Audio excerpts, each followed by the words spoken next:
সাল্লামের সাহাবাগণ সদা সর্বদা চিন্তা করত আল্লাহ কেমন ভাবে খুশি করা যায়, আল্লাহকে নবীকে কিভাবে খুশি রাখা যায়। আল্লাহ যদি খুশি হয়ে যায়, রাসূল যদি খুশি হয়ে যায়, পরকালীন জীবনের জন্য সহজ হয়ে যাবে। জোরে কোন সুবহানাল্লাহ।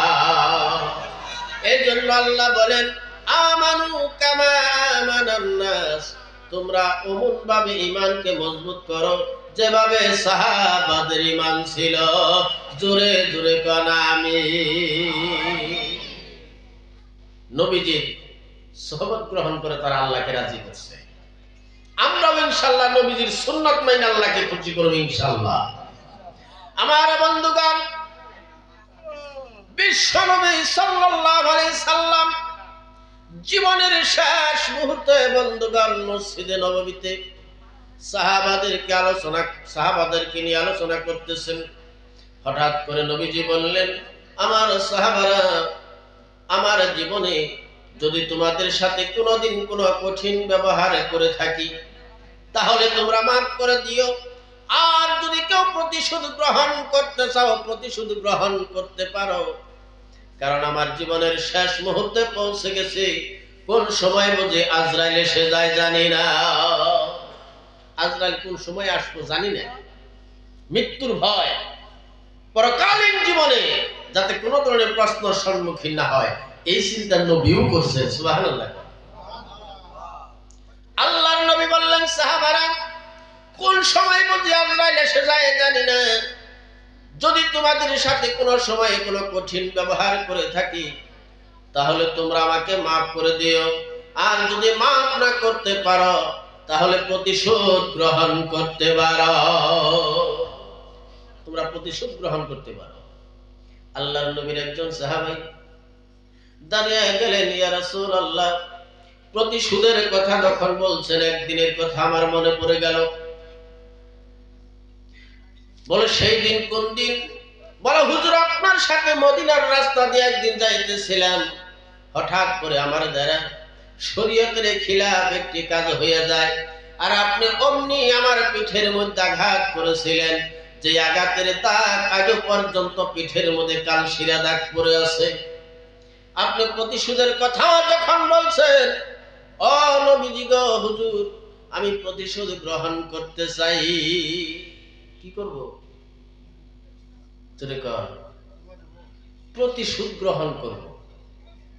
নবীজি আঘাত করছে চাবুক মারসাল পিঠের মধ্যে, এই প্রতিশোধ গ্রহণ করব। সমস্ত সাহাবারা মসজিদে নববীতে তাজ্জব হয়ে গেল, আচরিত হয়ে গেল। নবীজিকে প্রতিশোধ গ্রহণ করবে, কেমনে সহ্য করব আমরা সাহাবীরা? হযরত ওমর তো বাঘের মতো তাকিয়ে আছে। প্রতিশোধের স্বাদ মিটিয়ে দিতাম, শুধুমাত্র নবীজির জন্য পারবো না, কারণ নবী নিজে বলেছে প্রতিশোধ গ্রহণ করতে। রাগে রাগান্বিত যে ওমরকে দেখে ইবলিস পর্যন্ত ভয় করত। ইবলিসও ভয় করত। একদিন আল্লাহর নবী সাল্লাল্লাহু আলাইহি সাল্লাম মদিনার রাস্তা দিয়ে যায়। এমন সময় দক্ষিণ থেকে উত্তর দিকে ইবলিস আহে, আসসালামু আলাইকুম ইয়া রাসূলুল্লাহ। ওয়ালাইকুম সালাম। তুমি কারা গো? চিনলাম তো না। আমার নামটা তুমি কারা? কয় আমার নাম ইবলিস। তুমি যাও কে? কোন যাও? বলে পাহাড়ের পশ্চিমে আমার একটা কাম আছে, গেতাছে, কিন্তু এই সোজা রাস্তা যাই হারো না, এই দিক দিয়ে যাও। কয় বছর 3 দিন আগে উমর গেছে, এখন পর্যন্ত ঘুরে নাই। আমি জামার যদি উমর আহে, যদি খালি চিনবার পারে যে আমি ইবলিস, সাইজ করে হারাবে, তাহলে কেমন ডরায়, বুঝেন না ভাই? সাউন্ড একটু মিলিয়ে দেন তো, তাইলে কিরকম ডরায়? আমার বন্ধুগণ, মসজিদে নববীতে ওমর, উসমান, আলী সবাই আছে। হযরত ওমর বাঘের মতো তাকিয়ে আছে। কেমন করে বিশ্ব নবীর প্রতিশোধ গ্রহণ করবে? আমরা এখনো পৃথিবীতে জিন্দা আছি, আমাদের সামনে প্রতিশোধ গ্রহণ করবে, সহ্য করতে পারবো না। সাহাবাদের অবস্থা দেখে আল্লাহর নবী ডাক দিলেন, সাহাবীরা সবাই চুপ থাকো, প্রতিশোধ গ্রহণ করতে দাও। তোমাদের ভয়ে প্রতিশোধ গ্রহণ করবে না, তোমাদের ভয়ে প্রতিশোধ গ্রহণ করার দিকে তারা বিরত থাকবে। আর এই জন্য কিয়ামতের কঠিন দিনে আমি নবী আসামির কাঠগড়ায় দাঁড়াবো, এটা আমি নবী পছন্দ করি না, এটা আমি নবী পছন্দ করি না। প্রতিশোধ গ্রহণ করতে দাও। আমার বন্ধুগণ, সমস্ত সাহাবারা একদম চুপ হয়ে গেল, নিশ্চুপ হয়ে গেল, একবার সাইলেন্ট হয়ে গেল।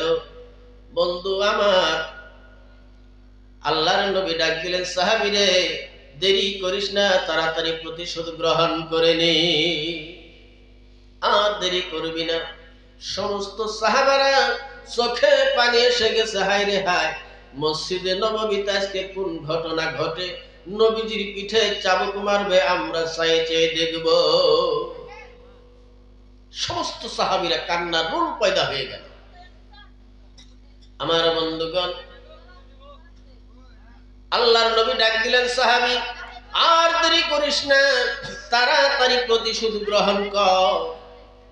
এই সাহাবী লাহে লাহে লাহে লাহে পিছন থেকে নবীজির সামনে গিয়ে দাঁড়ালো। আল্লাহর নবী ডাক দিলেন, সাহাবী রে দাঁড়িয়ে থাকিস না, তাড়াতাড়ি প্রতিশোধ গ্রহণ করে নে। সাহাবী ডাক দেয়, ইয়া রাসূলুল্লাহ, যেই দিন আপনি আমার পিঠের মধ্যে আঘাত করেছিলেন, ওই দিন আমার পিঠটা ছিল খালি, আর যেই দিন আপনি আমার পিঠে আঘাত করেছিলেন, ওই দিন আপনার হাতে ছিল চাবুক, আজকে আমার হাত খালি, কেমনে প্রতিশোধ গ্রহণ করি? আল্লাহর নবী ডাক দিলেন, সাহাবী রে খেয়াল করে দেখো, আয়েশার ঘরে কোনো চাবুক পাওয়া যায় নাকি? আয়েশার ঘরে তালাশ করে একটি চাবুক পাওয়া গেল। বন্ধুগণ, এসে সাহাবীর হাতে উঠিয়ে দেওয়া হলো। এই সাহাবী চাবুকখানা হাতে নিয়ে ডাক দিলেন, ইয়া রাসূলুল্লাহ, মনে হয় এই চাবুকটাই সেই চাবুক, যেই চাবুক দিয়ে আপনি আমার পিঠের মধ্যে আঘাত করেছিলেন, মনে হয় এটাই সেই চাবুক হবে। আল্লাহর নবী বললেন, সাহাবী রে তাহলে তো উত্তম প্রতিশোধ হবে, আর দেরি করো না, যেই চাবুক দিয়ে তোমাকে আঘাত করেছিলাম, সেই চাবুক দিয়ে তুমি আমার পিঠে আঘাত করে প্রতিশোধ গ্রহণ করে নাও। এই সাহাবী চাবুকখানা হাতে নিয়ে লাহে লাহে নবীজির পিছনে গিয়ে দাঁড়ালেন। ডাক দিলেন, ইয়া রাসূলুল্লাহ, যেই দিন আপনি আমার পিঠের মধ্যে আঘাত করেছিলেন, ওই দিন আমার পিঠটা ছিল খালি, আজকে তো আপনি লম্বা জামা পরে আছেন, পিঠটা একটু খালি করে দেন, না হলে তো প্রতিশোধ গ্রহণ করা হবে না। আমার বন্ধুগণ, আল্লাহর নবী সাল্লাল্লাহু আলাইহি ওয়াসাল্লাম লম্বা জামা লাহে লাহে উপর দিকে উঠায় আর পিঠটা খালি করে দেয়। সমস্ত সাহাবীরা কান্দে, হায় রে হায়, নবীজির পিঠে চাবুক মারবে, প্রতিশোধ গ্রহণ করবে। আমরা নবীর সাহাবী এখনো বসে আছি সামনে, কিন্তু কিচ্ছু বলার নাই, নবীজি চুপ থাকতে বলেছে। আল্লাহর নবী পিঠটা খালি করে দিল। বিশ্ব নবীর পিঠের মধ্যে নবী হিসাবে প্রমাণ করার জন্য আল্লাহ পাক একটি শক্ত মাংসপিণ্ড দিয়েছিল, যার নাম হলো মোহরে নবুয়ত। বানুরে মুহাম্মদী নবী হিসাবে প্রমাণ করার জন্য আল্লাহ পাক নবীজির পৃষ্ঠদেশে দিয়েছিল মোহরে নবুয়ত।